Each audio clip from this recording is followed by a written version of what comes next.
And so when we look back at all this, right, we're not just here to tell a story. We're here to talk about things that you could do to avoid messes like this, right? And so when we look at the J. Howard Marshall, because we've essentially got two different probate estates happening here. The first one is J. Howard Marshall. How did they avoid that wife getting anything? It was that living trust. If you want your wishes to be fulfilled completely, the best way to do that is to never have a court get involved. The best way to never have a court get involved is to write a living trust. Welcome to Life's Third Act, an enlightening look at estate planning, retirement, and beyond. Welcome back to another week of Life's Third Act. We're picking up where we left off last week about the Anna Nicole Smith estate. As you remember, we were talking about all these different cases that had been brought, and today we'll help you learn what the conclusion is and how you can use what happened here to protect your own family and estate by making smart decisions yourself. So stick with us while we talk about this estate. One of the things that's confusing about all these appellate courts and all this kind of stuff is when that happened, you think, okay, great, Anna won, right? No, all it decided was that the jurisdiction issue in California was valid. It got sent back to the appellate court to review the findings of the Supreme Court and to make yet another decision. And so all of this is going on while Anna Nicole's life continues on, right? And she is not stopping on creating drama, right? And so she had her son, Daniel, who's been brought along for this whole ride. He's a big part of the Anna Nicole Show, which is the reality TV show that she has of just basically following her around, watching her do stuff, right? And her son was heavily involved in that. And we get around to, I think it's 2006 or 2007, 2006. And she has a child, another child, Daniel Lynn, right? She liked Daniel so much, she kept the name, and she calls the new child Daniel Lynn. All right. And she's in a hospital having given birth to Daniel Lynn.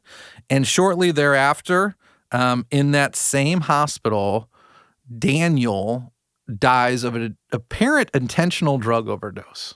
Okay. So in the matter of a month, right after she's had her baby, I would assume experiencing some, what is that called? Postpartum. Is it postpartum? Depression. Postpartum depression.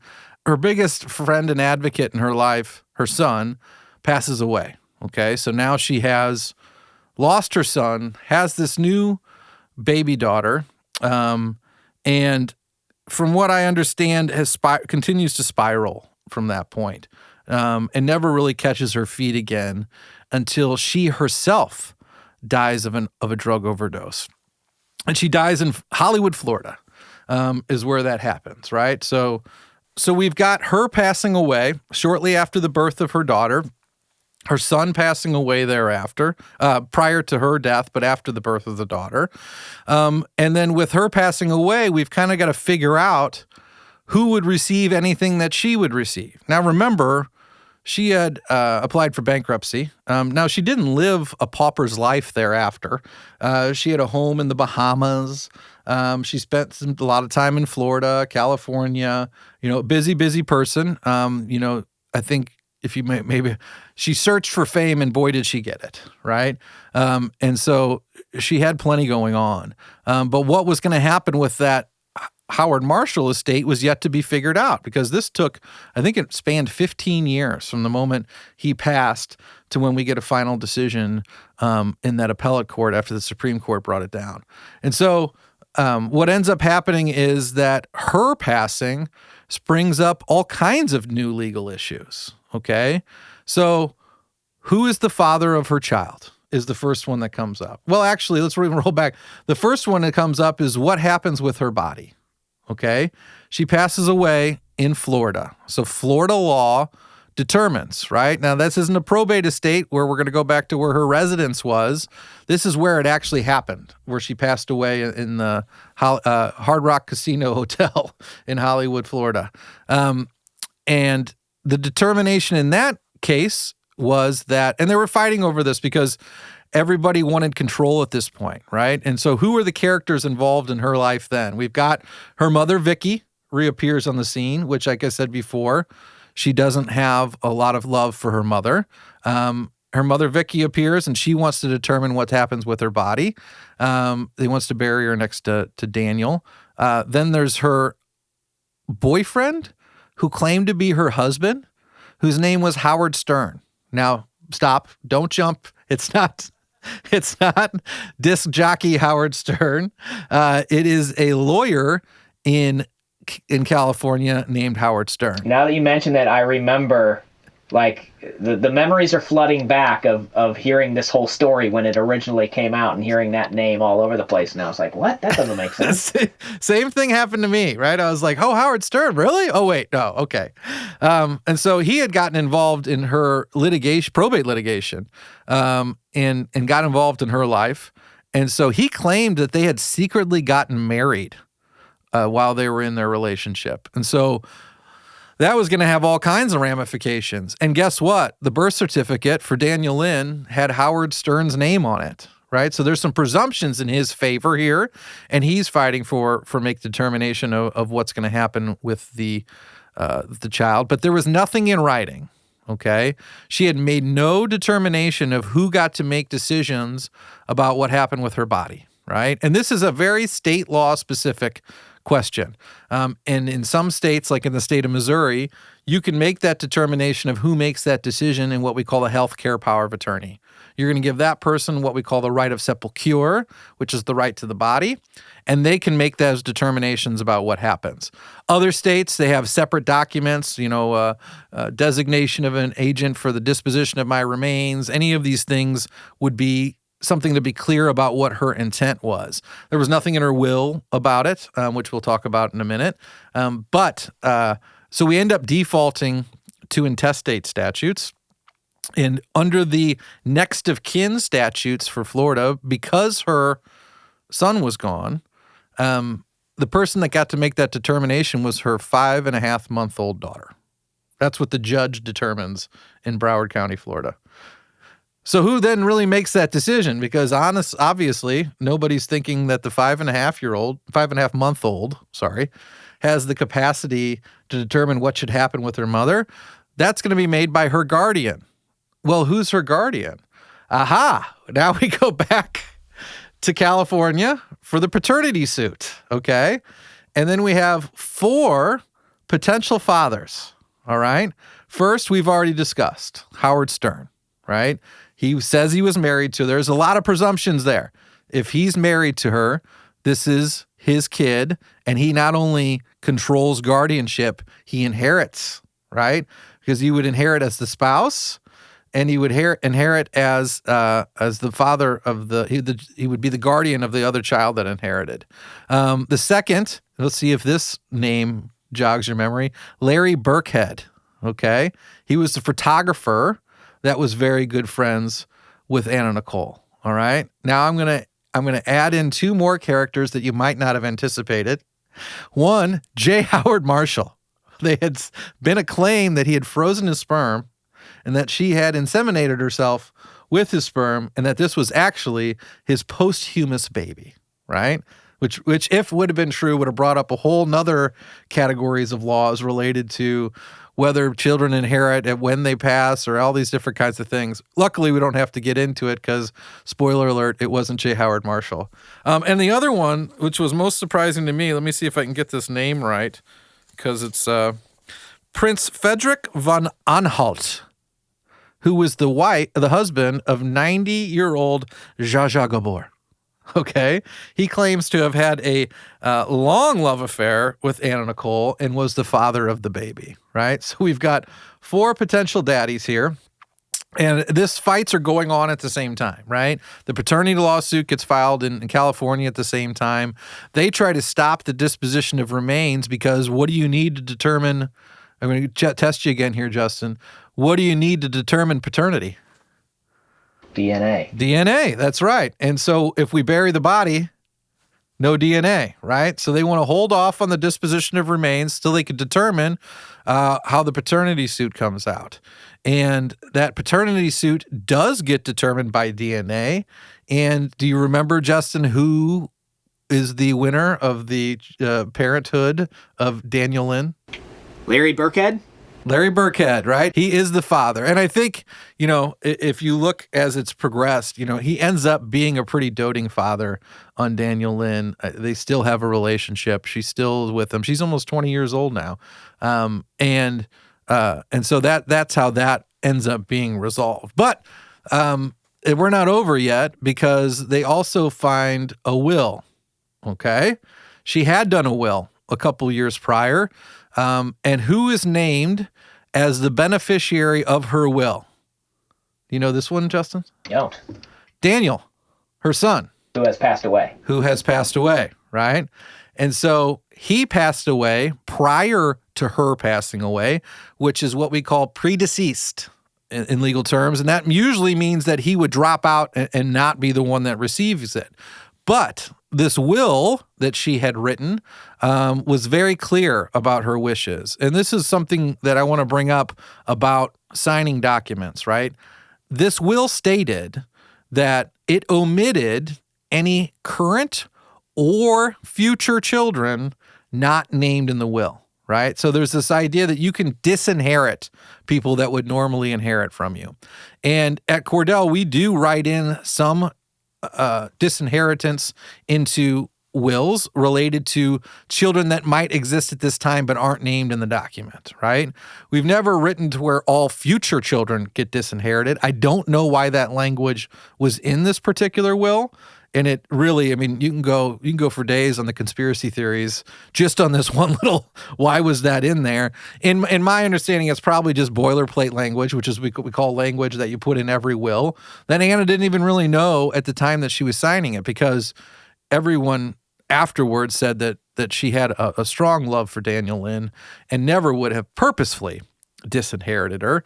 But it caused a problem, because not only is she not mentioned in the will, which can be resolved. There are state laws that allow for unnamed children to be brought in, but she had potentially, specifically, disinherited her. Now, of course, it didn't mention Daniel Lynn because she wasn't born at the time.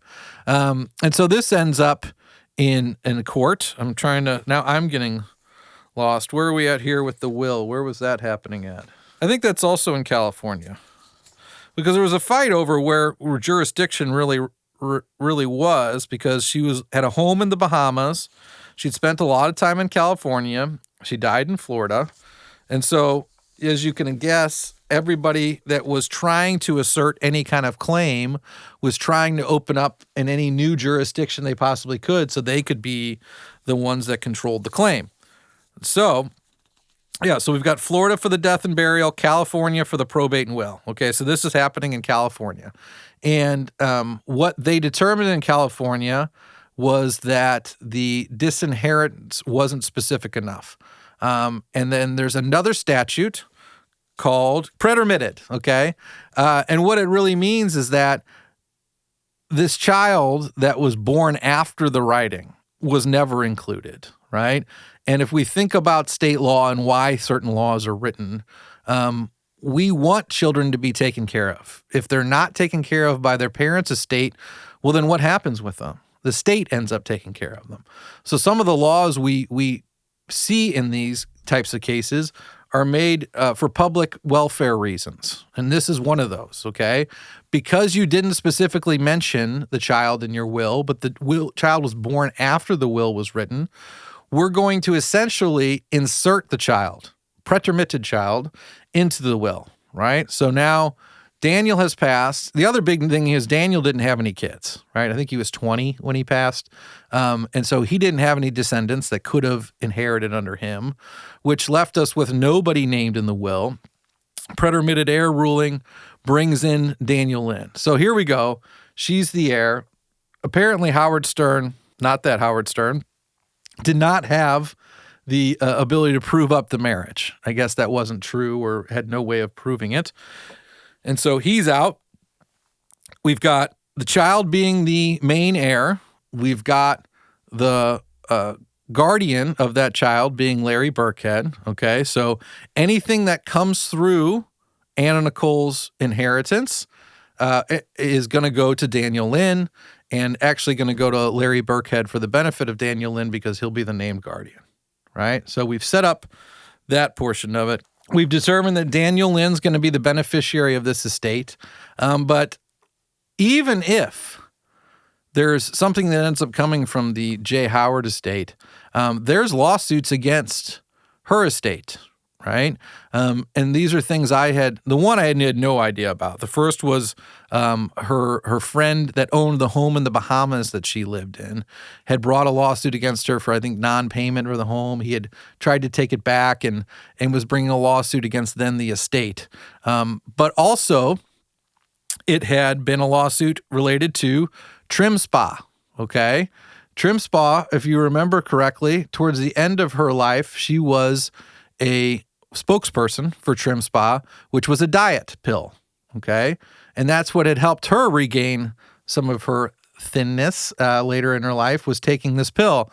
Well, there was a lot of claims against Trim Spa, and I believe there ended up being a class action suit that they made false or misleading claims about the product's ability to actually lose weight. Yes. Unfortunately, Anna Nicole had not done her science on this one and did not know that it was actually effective. But, I mean, if you watch the commercials, she seemed to have lost a lot of weight. So I don't know if it was the Trim Spa or something else, but it's always one of those things. It's like, take this pill, but also exercise. Right. So was it the exercise or was it the pill, right? She was not unfamiliar with taking pills. That had been what had caused her downfall early and then her passing as of later. So interesting that she had gotten involved with a company like that. But so Trim Spa had a lawsuit. This owner of the Bahama homes had a lawsuit. And so, I mean, essentially, we're getting back to the law school exam question. I'm not sure there's an area of law we haven't touched up to this point with this passing. And so what happens? We go back to the Marshall litigation, right? And we look at what's going to happen with this property, and we've ended up in the appellate court after it's kicked back down from the Supreme Court. And what's the appellate court going to decide, right? And really what they're looking at is these two different judgments that have come down. One in the Texas court, which says that there is that she gets nothing, and one in the California bankruptcy court that says at this point that she gets $88 million. And so we've got to determine which one of these is valid, right? And essentially they both are, because state courts have determined it, but we can't have both be right. And so what they determine is that because that Texas court, it was actually the bankruptcy court that made the first judgment. But there's a technicality. And this is something I'd like to point out about a lot of these cases, right? And this is frustrating to me as an attorney, but I understand why it happens, and that we really want any court case to be determined by the facts. But when we get to these levels of appellate decisions, a lot of times they're not looking at the facts any longer, because the lower court has made a determination about the facts, and judges don't like to say other judges did things wrong. And so they assume many times when you appeal something that the facts are correct, but maybe something procedural was done wrong, right? So like in many instances, when everything goes wrong, who do we blame? The attorney, right? They must have screwed up. They must have messed something up. But here we're looking at these judgments and the technicalities. And so that bankruptcy court makes that decision. But when is that decision final?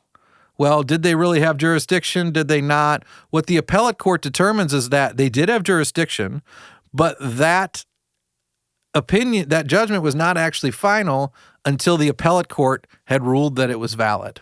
Okay? So why doesn't that win? Well, the Texas court that had ruled that she got nothing happened in between the judgment under the bankruptcy court and the finalization of it in the appellate court.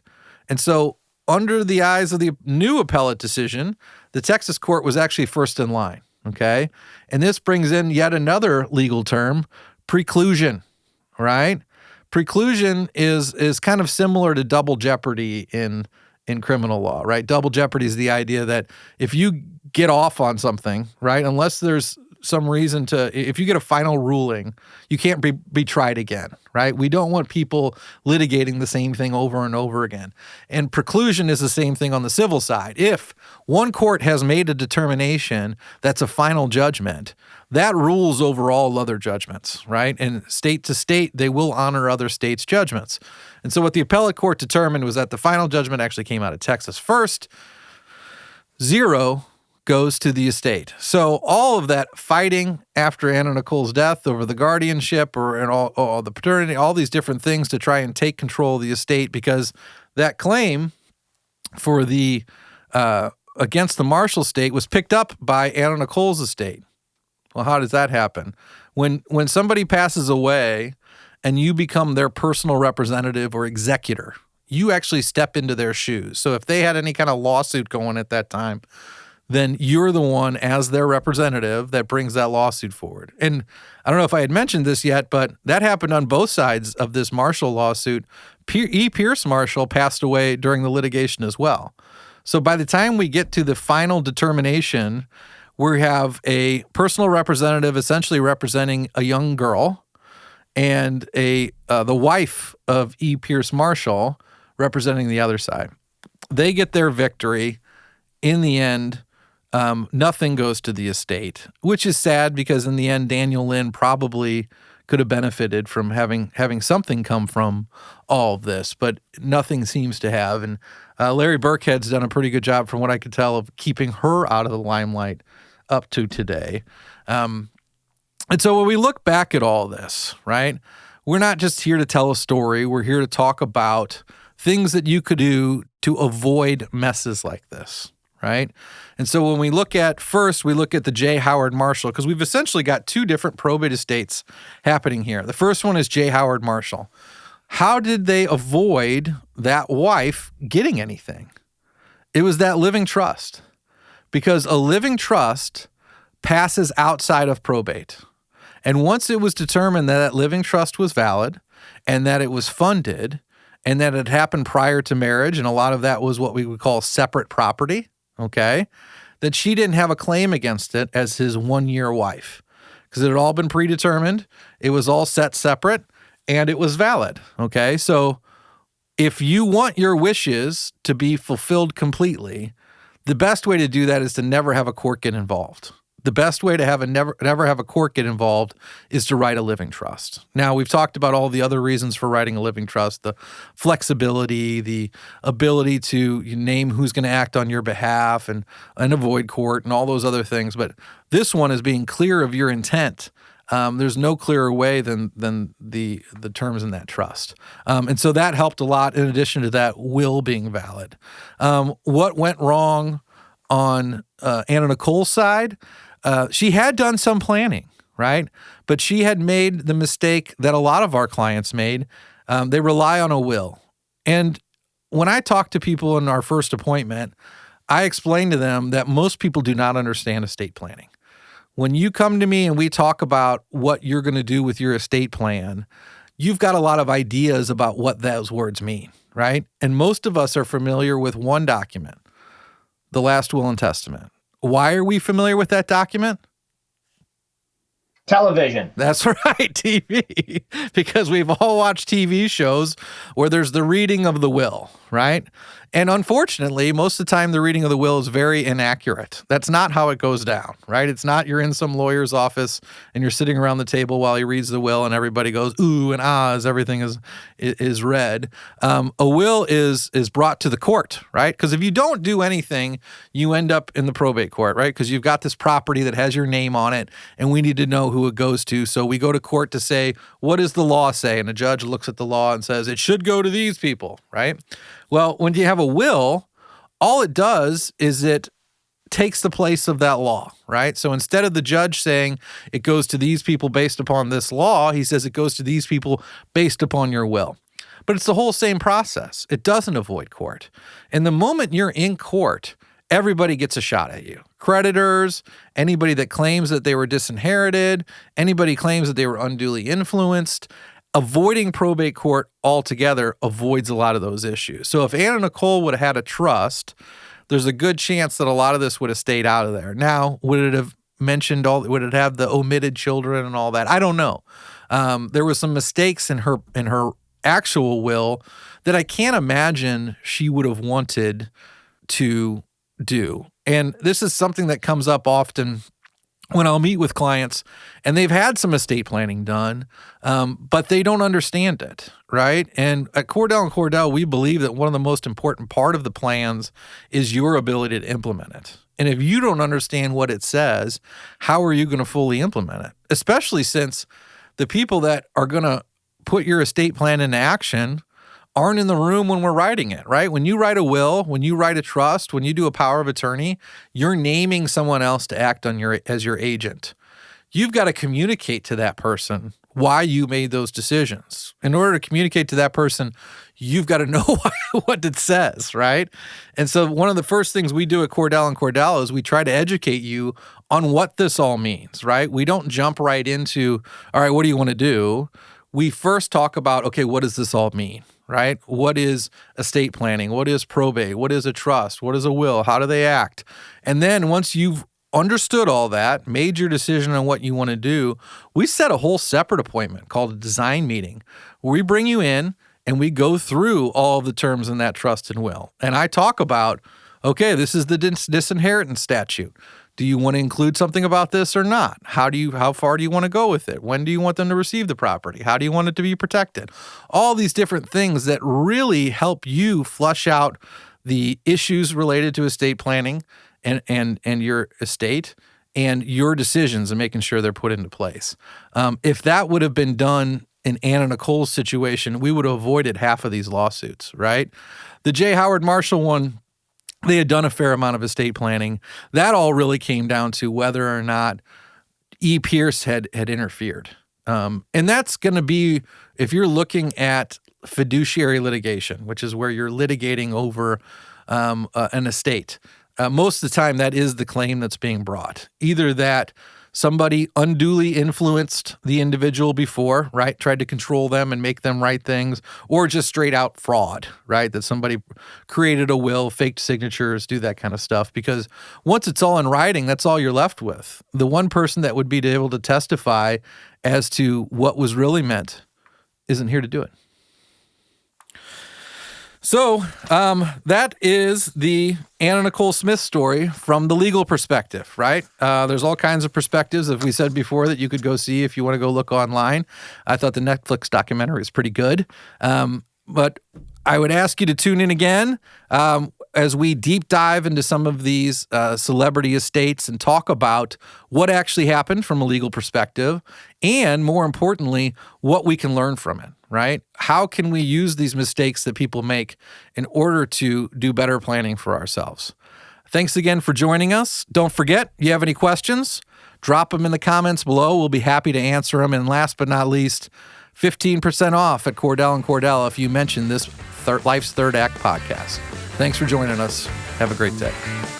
We hope you enjoyed Life's Third Act, sponsored by Cordell & Cordell, your advisors for estate planning and beyond. Subscribe and join us weekly for thought-provoking discussion and topics exclusively focused on estate planning and your financial future.